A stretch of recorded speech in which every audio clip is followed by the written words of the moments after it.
अति प्रसन्न है और आज हम तुम्हें यह वरदान देते हैं कि आज से तुम जिसके भी सर पर हाथ रखोगे वो उसी क्षण भस्म हो जाएगा।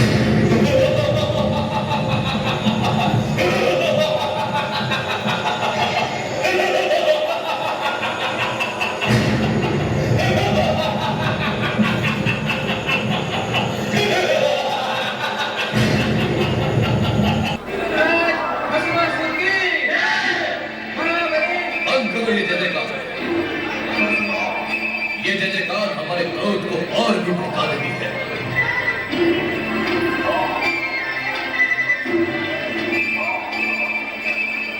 नारी कितनी सुंदर, कोमलांगी, चंचल रहने वाली, मधुर मुस्कान वाली, इसे तो प्राप्त करना चाहिए।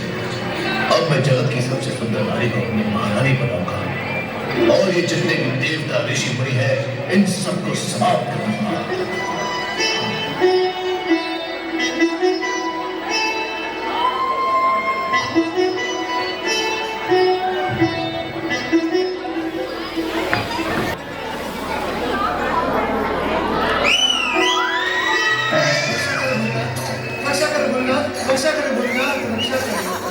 क्या हुआ? इतने व्यग्र क्यों हो रहे हैं? ये सब आप ही की कृपा का दुष्परिणाम है भोलेनाथ। तो क्या हमारी कृपा से दुष्परिणाम भी होते हैं? अवश्य होते हैं, हुए हैं और हो रहे हैं भोलेनाथ। अयोग्य और दुष्ट प्राणी को यदि ऐसे पद, अधिकार और सुविधाएं दी जाए जिसके वो योग्य नहीं है, तो क्या वो उसका दुरुपयोग नहीं करेगा भोलेनाथ? और फिर उसके दुष्परिणाम नहीं होंगे? तुम किसके विषय में कह रहे हो? आप सब जानते हुए भी भोले बनते हैं, तभी तो आपको सब भोलेनाथ कहते हैं। आप भली भांति जानते हैं कि मैं भस्मासुर के विषय में कह रहा हूँ। तुम्हें क्या कष्ट दिया उसने? कष्ट? भोलेनाथ वो मेरे सर पर हाथ रखने चला था। फिर तुमने क्या किया नारद? प्राण बचाकर भागने के अतिरिक्त मैं करता भी क्या माता? भोलेनाथ, मेरे प्राण तो जैसे तैसे बच गए, किंतु उस दुष्ट असुर ने मृत्यु का नंगा नाश ही आरंभ कर दिया था। भोलेनाथ, वो दुष्ट असुर निर्दोष प्राणियों को भस्म की ढेरी बनाता जा रहा है। भोलेनाथ, मेरी समझ में नहीं आता भोलेनाथ, आप क्यों दे देते हैं वरदान ऐसे दुष्ट प्राणियों को जिसके वो योग्य ही नहीं होते?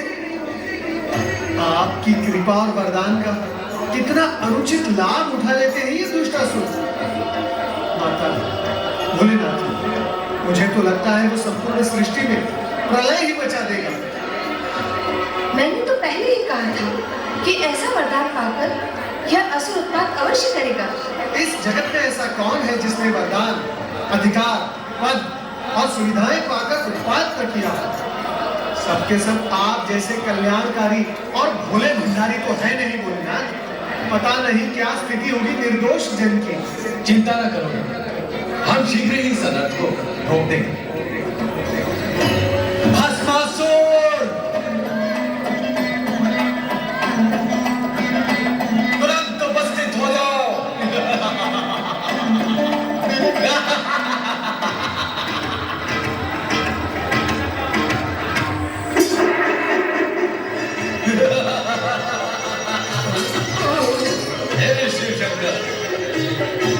आपके दिए हुए वरदान का प्रयोग करके अत्यंत सुख की प्राप्ति हो रही है।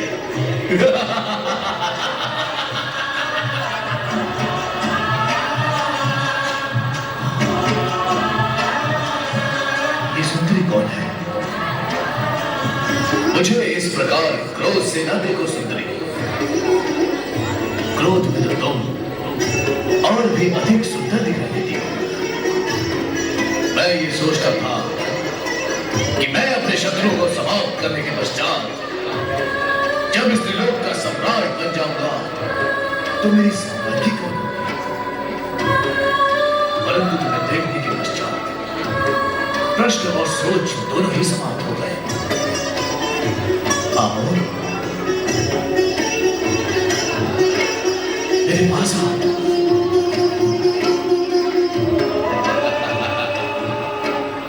मैं इंद्र इंद्र को भस्म करके तुम्हें स्वर्ग के सिंहासन में बिठाऊंगा।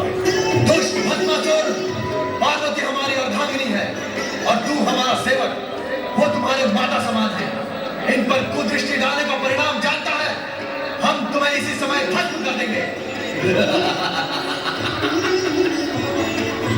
भस्म करने का काम जब तुम करते थे वो युग गया भस्मधारी।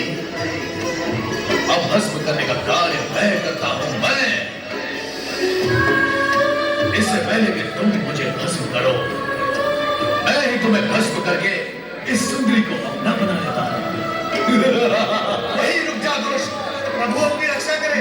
भाग जाए यहाँ से, भाग जाए प्रभु।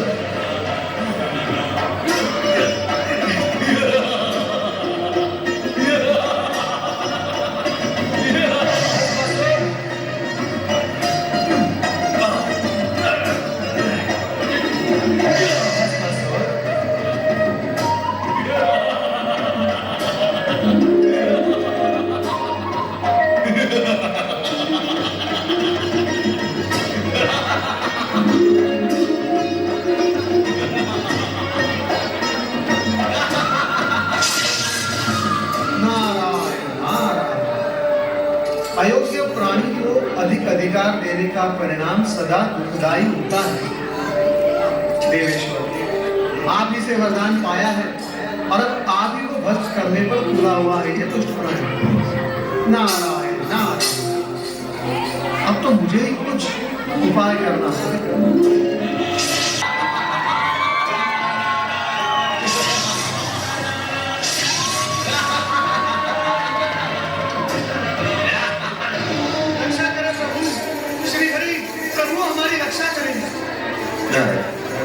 तुम पर क्या संकट आ पड़ा?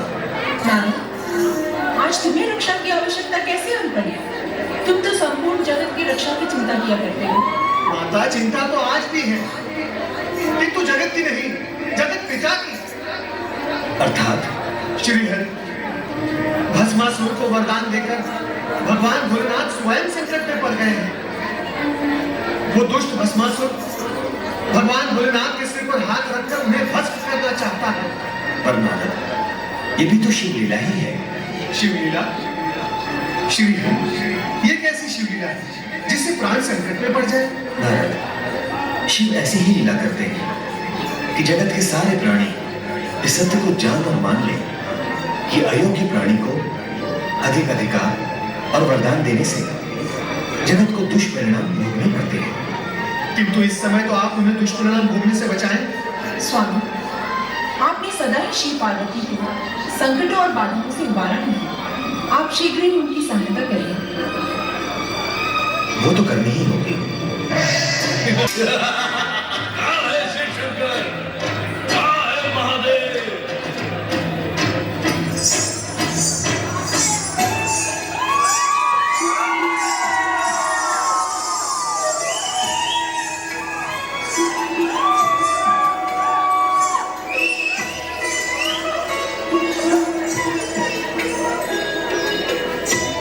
देखो वरदायिनी भस्मासुर,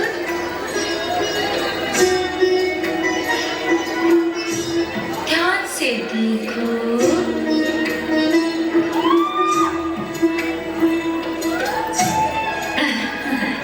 अंतर्दृष्टि से देखोगे तो मैं तुम्हें पार्वती से अधिक सुंदर दिखाई दूंगी। मैं त्रिभुवन मोहिनी हूँ।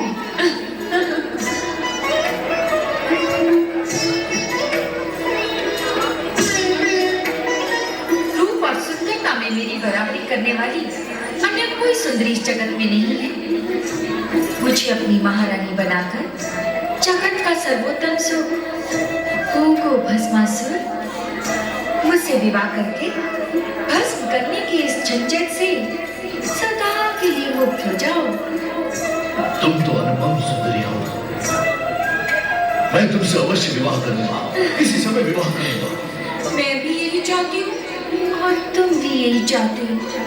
फिर विवाह में विलंब क्यों?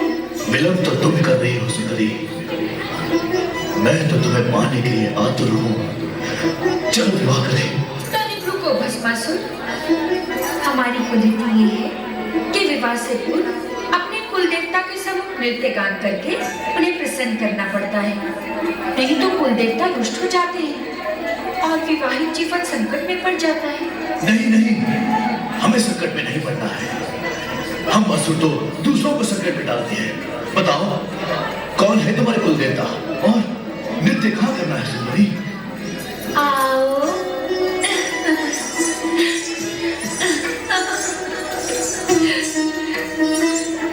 ये वटवृक्षी हमारे कुल देवता है, तुम मेरे होने वाले पति हो।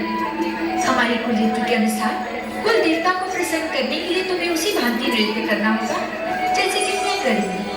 बोलो, करोगे ना? अरे तुम कहोगे तो नृत्य क्या, मैं तो नृत्य नहीं करूंगा।